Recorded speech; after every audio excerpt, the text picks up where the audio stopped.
Dorang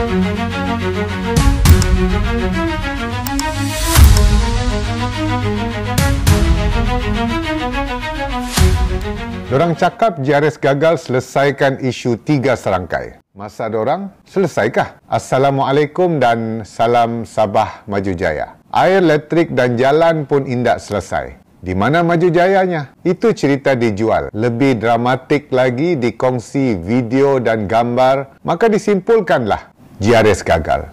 Tidak siapa boleh menafikan 3 serangkai ini isu utama Sabah. Hakikatnya isu ini telah berlarutan sekian lama, bukan setahun, bukan 5 tahun, malah berpuluh tahun. Maksudnya ini isu legasi, isu yang telah kita warisi sejak sekian lama. Sebahagian isu seperti air dan elektrik akan semakin meruncing apabila kegagalan membuat perancangan dan pelaksanaan projek-projek dari awal. Ini kerana hari demi hari permintaan untuk penggunaan semakin meningkat, penduduk semakin ramai, rumah dan kedai makin banyak dan penggunaan sektor industri semakin meningkat. Kawasan saya Parlimen Papar juga berhadapan dengan isu 3 serangkai ini.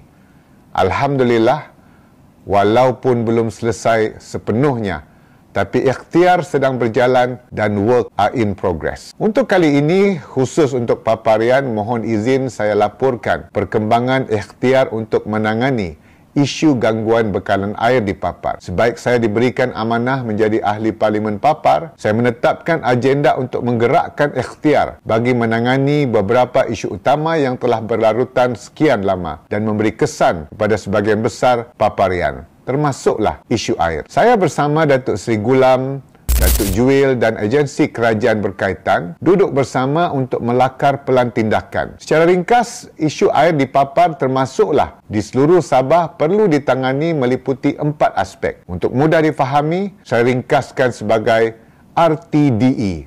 R, resource, sumber bekalan air mentah. T, treatment, loji rawatan air.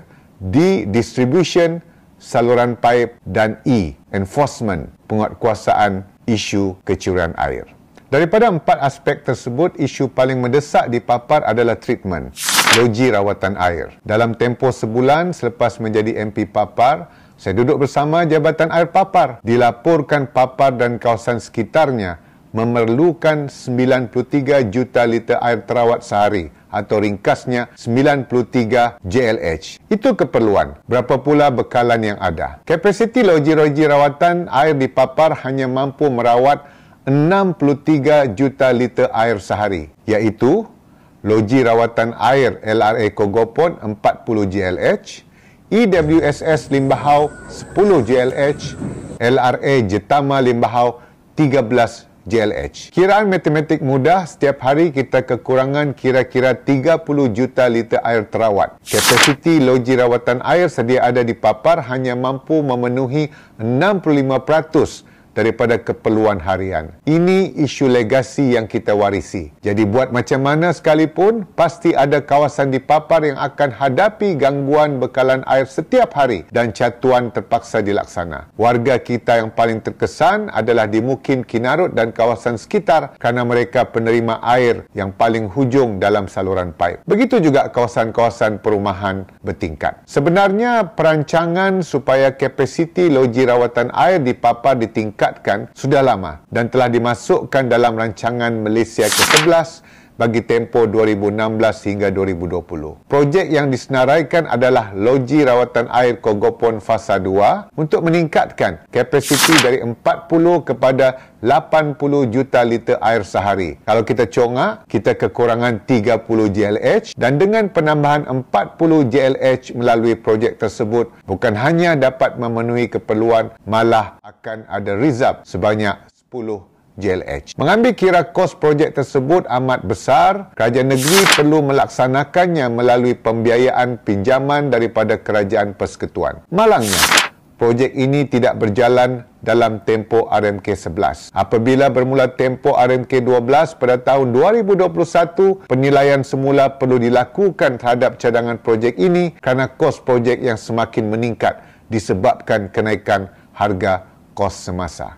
Maka notis perubahan NOC perlu dibuat dan melibatkan penyerasan di antara kerajaan negeri, kementerian yang menjaga isu air di Persekutuan, dulu namanya KASA, kemudian NRCC dan kini Petra, begitu juga Kementerian Ekonomi dan pastinya Kementerian Kewangan. Prosesnya amat panjang dan inilah isu yang akan dihadapi bila projek tidak dimulakan mengikut jadual perancangan asal. Hingga awal 2023, proses NOC projek naik taraf LRA Kogopon masih belum selesai. Inilah yang saya kejar bersama Datuk Seri Gulam dan Datuk Juil. Saya tulis surat dan panjat beberapa kementerian untuk menyusul isu NOC. Atas komitmen yang amat berhormat Datuk Seri Panglima Haji Hajiji Haji Nur, Ketua Menteri Sabah, projek ini disenaraikan sebagai salah satu keutamaan yang diangkat dalam mesyuarat khas bagi membincangkan cadangan penyelesaian isu bekalan air di Sabah dan Kelantan yang telah diadakan pada 1 Jun 2023. Dipengerusikan oleh Yang Amat Berhormat Perdana Menteri Datuk Seri Anwar Ibrahim. Saya bersyukur kerana sebaik selesai mesyuarat, sungguh pun isu NOC belum dimuktamadkan oleh agensi persekutuan. Datuk Seri Panglima Haji Ji telah mengarahkan supaya proses perolehan projek LRA Kogopon dimulakan segera. Alhamdulillah, kontraktor dilantik dan Ketua Menteri sendiri telah turun menyempurnakan Majlis Pecah Tanah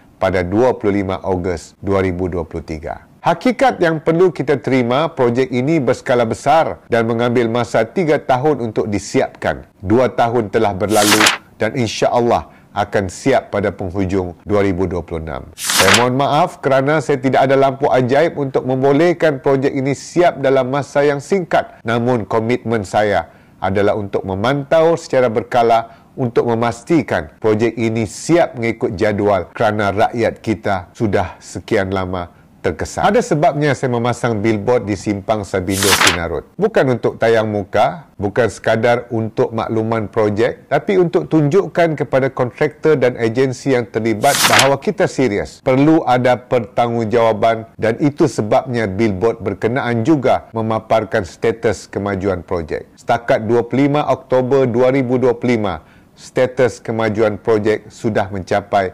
59.39%. Isu mendesak kedua berkaitan air di Papar adalah ketiadaan off-river storage. Resources atau sumber bekalan air mentah kita hanya bergantung kepada air sungai. Tidak ada empangan. Sudahlah kapasiti loji kita terhad. 2 loji iaitu EWSS Limbahau dan LRA Jetama Limbahau kadangkala terpaksa ditutup sementara apabila bekalan air mentah di muka sauk Sungai Papar di Limbahau tidak boleh dirawat. Puncanya apabila kadar klorida air masin meningkat tinggi yang memasuki muka sauk melebihi kadar piawai boleh rawat iaitu 120 mg per liter. Situasi ini sering berlaku apabila musim kemarau dan fenomena air pasang yang menyebabkan air masin dari laut masuk ke muka sauk kedua-dua loji berkenaan. Ada tikanya kadar klorida mencecah lebih 2000 mg per liter. Keadaan ini bukan hanya menambah parah masalah di kawasan yang sedia ada terkesan, malah sebahagian besar kampung di Papar akan mengalami gangguan bekalan untuk tempoh tertentu.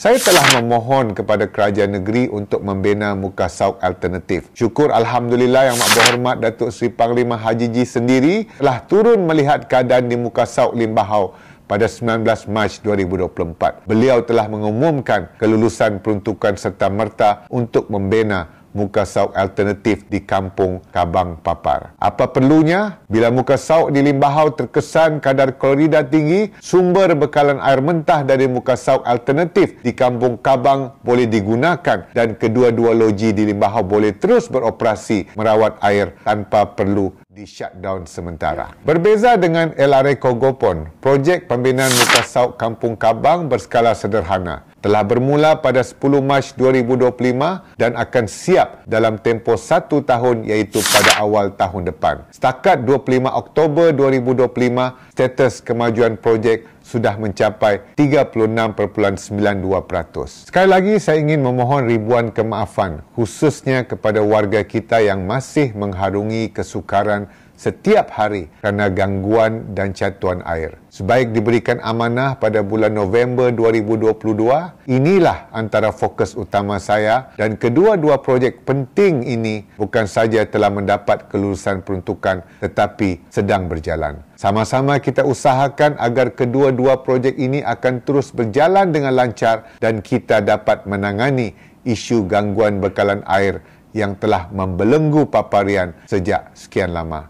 Saya juga mohon Paparian untuk mengizinkan wakil kepada GRS untuk meneruskan khidmat bukan sahaja di Dewan Undangan Limbahau dan Kawang tetapi juga di Pantai Manis dalam Pilihan Raya Umum Dewan Undangan Sabah penghujung bulan November ini. Saya dan rakan-rakan sepasukan dalam GRS akan terus meningkatkan azam dan tekad berkhidmat sehabis baik untuk Paparian. Walk the talk, work in progress. Pilihlah GRS, rumah kita jaga.